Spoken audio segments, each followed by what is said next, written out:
Ha terminado un gran premio de los Países Bajos que nos deja muchas cosas que analizar, así que como siempre lo vamos a hacer con los gráficos que ya sabéis, saco siempre después de cada gran premio para que podamos hacer un análisis objetivo, ¿no? En vez de dejarnos llevar pues, por nuestras percepciones y tal, e incluso muchas veces digamos que contradecir esa percepción que hemos podido tener de la carrera. Aquí tenemos la evolución de las primeras posiciones, que es lo que más vamos a utilizar, porque si os fijáis tenemos aquí los principales equipos. Tenemos los dos pilotos de Red Bull, los dos pilotos de Mercedes, de Ferrari y de McLaren. Y luego aquí tendremos toda la evolución de la carrera. Empezando un poquito por aquí, y lo vemos rápidamente. Ha sido una carrera que no ha habido demasiado cambios de guión o tampoco muy drásticos, por así decirlo, porque al final las estrategias han sido muy parecidas en todos los pilotos. De los de arriba, los únicos que se han atrevido a hacer dos paradas o que han optado por eso para buscar algo distinto han sido precisamente los dos de Mercedes. Russell saliendo con medio, Hamilton saliendo con blando, es la única diferencia porque luego duro y blando. Y sí que es verdad que no parece que haya sido la mejor de las opciones, sobre todo en el caso de Russell, pero lo vamos a analizar. En este vídeo quiero hacer un análisis de arriba abajo para ver dónde está cada equipo, el ritmo de cada piloto también, que ha sido muy distinto entre compañeros de equipo y todo eso. Por lo tanto, a nivel estratégico sí que algunos adelantaron un poquito su parada, otros la atrasaron, como fue el caso de Norris, por ejemplo, como Piastri sobre todo, pero sí que es verdad que no se notó una gran diferencia en las estrategias a nivel de rendimiento. Si os fijáis, aquí tenemos los dos pilotos de Red Bull. Todo el stint final con el neumático duro prácticamente constante, siempre rodando en 15 bajos. Lo mismo pasa con Ferrari. Fijaos cómo son las líneas. Sí que tenemos algunos altibajos, sobre todo por tráfico, por ir peleas en pista y todo eso, pero si os fijáis apenas hay degradación. Con el neumático medio tampoco, lo que pasa es que salía rentable parar porque ganabas bastante tiempo, en torno a 1,5 segundos, 2 segundos en las primeras vueltas. Así que por eso se decidió parar, no porque hubiese un desgaste excesivo de los neumáticos medios, ni mucho menos. Incluso lo voy a poner aquí abajo.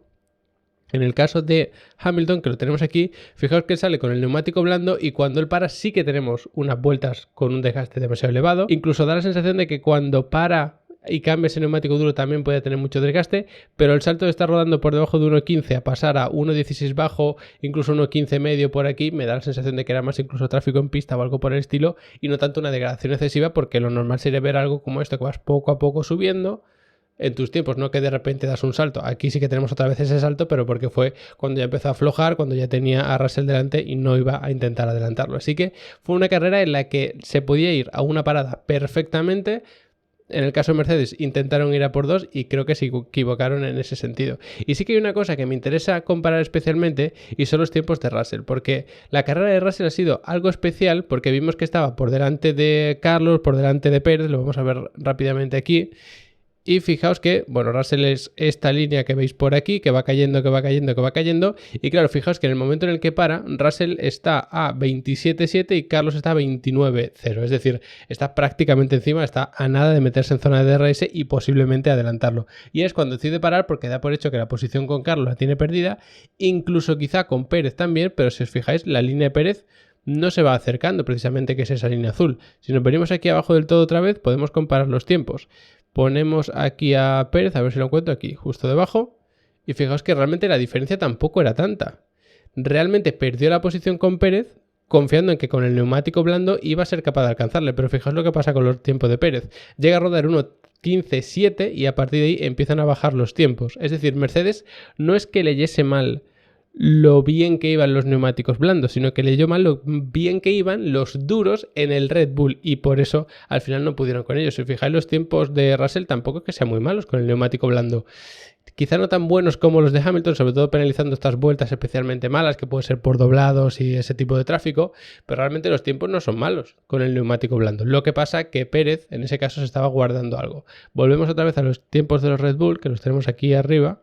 Y fijaos que Verstappen lo mantiene prácticamente constante, que es la línea turquesa, pero Pérez desde aquí, desde la vuelta 57-58, que tiene unos tiempos bastante malos, una vez más, probablemente por tráfico en pista de doblados y demás, empieza a apretar y termina la carrera haciendo tiempos por debajo del 1.15. Así que ahí estuvieron bastante listos los de Red Bull, sobre todo con la gestión también de Pérez, que supo gestionar esos neumáticos duros hasta el final, no solo para que le diesen para terminar la carrera, como prácticamente todo, sino para poder apretar incluso más en estas últimas 15 vueltas. Luego, estamos yendo un poquito salteado, pero yo creo que aquí sí se entiende un poquito mejor el caso de Norris, por compararlo con el otro piloto de Red Bull.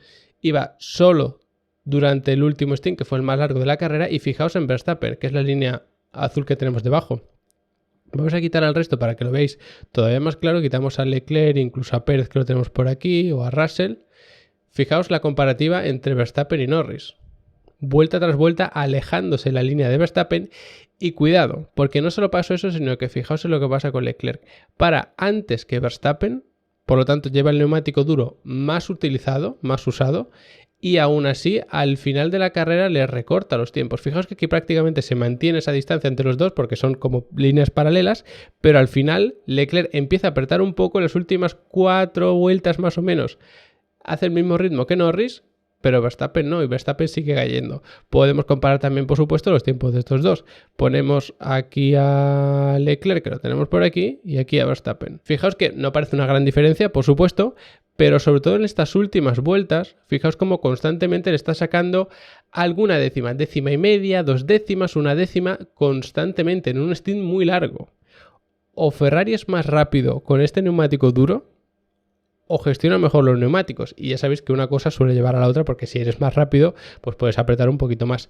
Y para resumirlo todo, tenemos este gráfico que os preparo siempre con la comparativa de ritmos. Insisto, unos pararon un poquito antes, otros un poquito después, pero fijaos como los ritmos de los de arriba estamos combinando naranja-rojo, es decir, se combinan los de McLaren con los de Ferrari. Sí que Norris era bastante más rápido, 14.7, mientras que Carlos 14.9, son 2 décimas, incluso 2 décimas y media, y luego tenemos a Piastri y luego a Leclerc.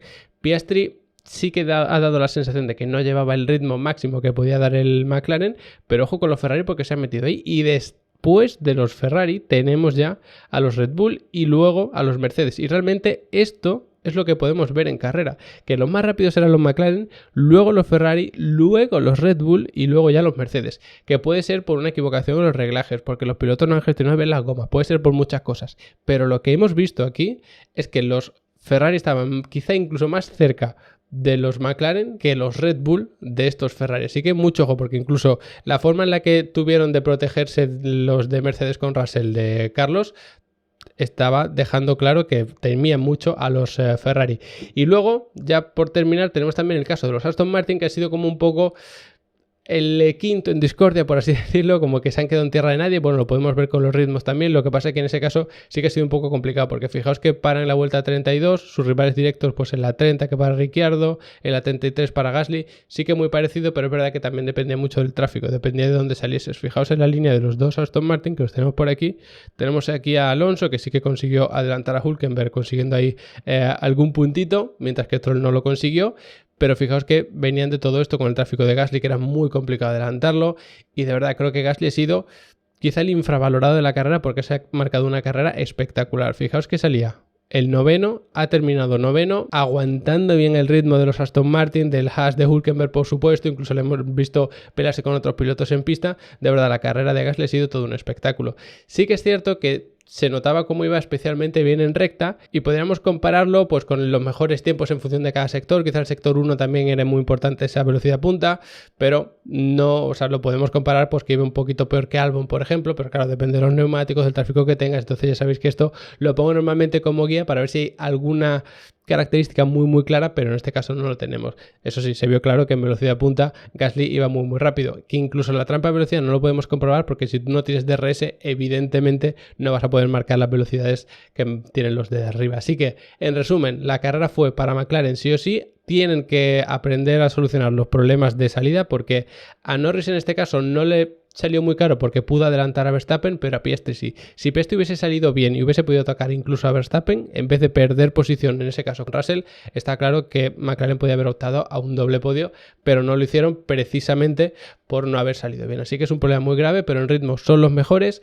En gestión de neumáticos parece que también no se han equivocado las estrategias, los pilotos han estado bien, Piastri un poquito peor porque luego no ha sabido gestionar bien el aire sucio, los adelantamientos y todo eso, pero insisto, si hubiesen sido capaces de salir los dos pilotos bien, está claro que hubiesen conseguido ese doble podio, y ahora mismo McLaren es el equipo a batir a muy poca distancia de Red Bull. Y ojo, porque Norris le ha recortado 8 puntos a Verstappen. Si le recorta 7, es decir, él siempre primero, Verstappen siempre segundo, y ninguno de los dos se lleva la vuelta rápida, a final de temporada Norris se habría quedado a 7 puntos de Verstappen, que es justo los puntos que perdió por devolverle la posición a Piastri. Así que los de McLaren creo que van a estar deseando que eso no pase, incluso perder por un poquito más de margen y no por eso, porque si no se estarán acordando de ese Gran Premio de Hungría durante mucho tiempo. Ya sabéis que si queréis apoyar todo este contenido y además aprender de Fórmula 1, de motorsport, de sim racing, de lo que queráis que tenga que ver con automovilismo, tenéis Level Up Academy, que es mi academia personal, lo más económica posible, con la mayor cantidad de cursos que vais a encontrar en ningún sitio. De verdad, está todo incluido, todos los cursos. O sea, os dais de alta y veis